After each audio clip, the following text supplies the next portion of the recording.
Wally West didn't plan on becoming the fastest man in the absolute universe, and yet here he is, tumbling headlong trying to outrun his problems. His collision with Barry Allen's experiment in the bowels of Fort Fox set him on a path where the past loops and potential futures both thrill and threaten. In one, he's a beloved hero, the other, a beastly nightmare. In trying to escape his destiny, Wally inadvertently killed Barry, and the authorities responded by sending the rogues to capture him. In this universe, they are an elite squad of altered soldiers armed with experimental tech. They were also armed with a psychic green monkey named Grodd, who immediately bonded with Wally and became his guide, protector, and occasional conscience. Along the way, Wally encountered other Fort Fox escapees, Heatwave, here a living mountain of magma, and the Weather Wizard, someone who seemed to be able to harness the power of storms. When the rogues eventually caught up with Wally, they revealed a twist. They weren't there to capture Wally, they wanted him on their side. At first, Wally resisted, wary of the treacherous nature and shady connections to his father, Colonel Rudy West, head of security at Fort Fox. What Wally didn't know is that Colonel West was now in the clutches of Dr. Eleanor Thawne, the lead scientist at Fort Fox.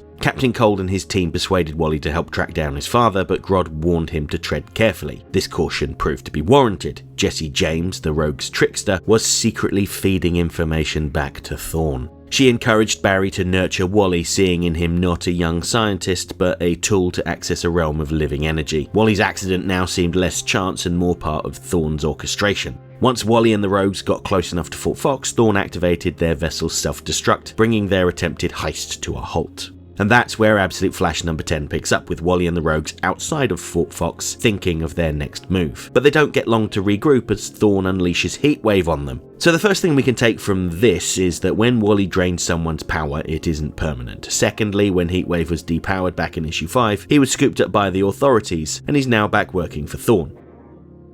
When he was first introduced, Heatwave was presented as a somewhat sympathetic figure lashing out in pain and confusion, but here his attacks are targeted and precise. While Wally could drain Heatwave's powers again, Captain Cold argues that he and his team can keep him busy. Wally should get into Fort Fox and find Colonel West as soon as possible. Grodd also reveals that his own father is being kept hostage, further strengthening the link between the two. You may recall in my last video about Absolute Flash, I asked why Dr. Thawne felt Wally was the key to opening the gateway to the mysterious energy dimension, which she now calls the Still Point, when Barry Allen had already opened the doorway. Well, with Barry Allen's death, the gateway closed, and she believes that Wally is the key to reopening it. This still leaves me wondering why she needed to orchestrate Wally's accident in the first place, considering she had already opened the door, but I'll try not to think about it too hard. Thawne orders the trickster to drop everything that she's doing, which is basically just fighting Golden Glider, to chase after Wally. She plans to lure him into Barry Allen's lab, where his powers will reactivate the gateway. And let's just talk for a brief moment about the Still Point. I don't think this is a place that exists in the mainline continuity, and hardcore Flash fans correct me if I'm wrong, but it sounds like a reference to the Still Force, which is essentially the opposite of the Speed Force, where the Flash gets his powers from in the mainline universe. The Still Force is, as one of the many DC wikis states, a cosmic force based around entropy and inertia. It is one of the 7 forces of the universe that were previously condemned by the Source Wall and the counter energy to the Speed Force. Now, immediately the reference to the Source Wall jumps out at me, given its significance to Darkseid, the creator of the Absolute Universe, and the New Gods. It's worth noting that rather than being a universal force in the Absolute Universe, it's a physical place that is inaccessible to most. That may be significant later on.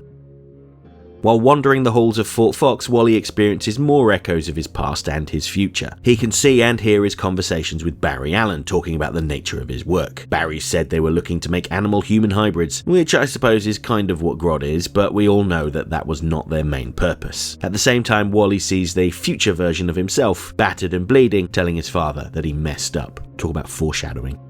Here, the trickster strikes, trying to get at Wally by throwing a bomb at Grodd. Not the smartest move when facing the fastest man alive, who easily catches the bomb and hurls it back in Trickster's face, incapacitating her. The rogues meanwhile struggle to deal with Heatwave until Weather Wizard enters the fray, bringing on a heavy shower of rain to extinguish the flames. When last we saw the Weather Wizard, he was acting erratically, but now, after getting knocked out by Wally's lightning punch, he seems far friendlier. Back at the lab, and Thawne's theory proves to be correct, Wally's presence reactivates the gateway to the Still Point, as Wally relives the events of the night that Barry died. The mysterious voice that called to him after he drained Heatwave's powers returns, and a strange-looking hand reaches out from the portal. Wally assumes that it's Barry, and I think he wants it to be Barry because that would mean he hadn't really killed him and that he can redeem himself by saving him.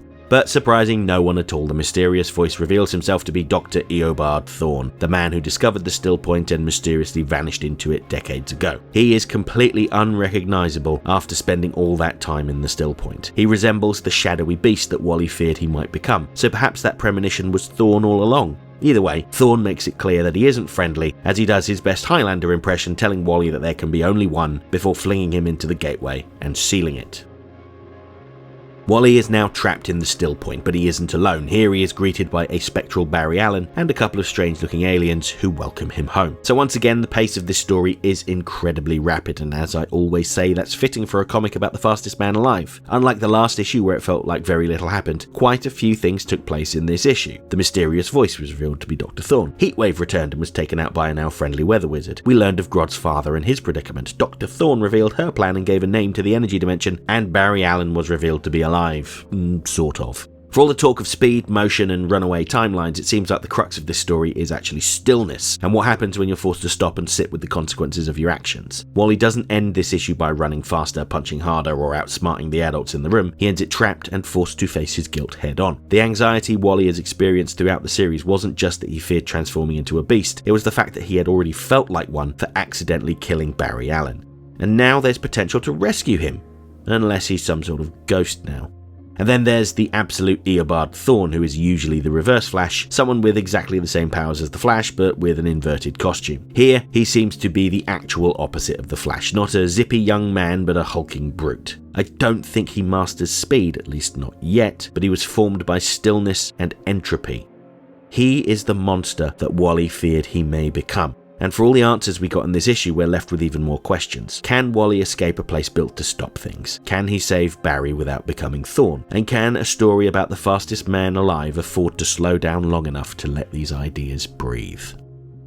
Absolute Flash number 10 is available now from all good comic shops. I'd encourage you to research your local comic shop, and if you don't have one, I'm certain there are dozens of good stores that would be happy to mail you your comics. If you're opposed to the idea of cluttering up your home with comic books, then you can get this comic digitally from places like Amazon, as well as Neon Ichiban, a new digital comic retailer from the founders of Comixology. Personally, I prefer physical comics, but I do like the convenience of having thousands of comics accessible on my phone, but you do what works best for you. As for an update on my physical collection, over the weekend I went to the Notting Hill Comic Exchange and picked up a bunch of DC Metal issues, before heading to a signing with Absolute Batman 15 artist Jock at the Forbidden Planet Superstore. What am I going to do with all of these? Next time. Right, well, this week was fairly light on content, but next week DC is giving us a delightful Christmas present in the form of 3 Absolute comics. Up first we have the very first meeting of Batman and Wonder Woman in Absolute Wonder Woman 15. Then we have the triumphant return of Absolute Martian Manhunter, where Agent John Jones must struggle with his crumbling relationships and hiding his powers from the government, all while living out of a motel. And finally we have the delayed Absolute Superman 14, which features the dramatic final battle between Superman and the head of the Lazarus Corporation, Ra's al Ghul. Hope to see you then.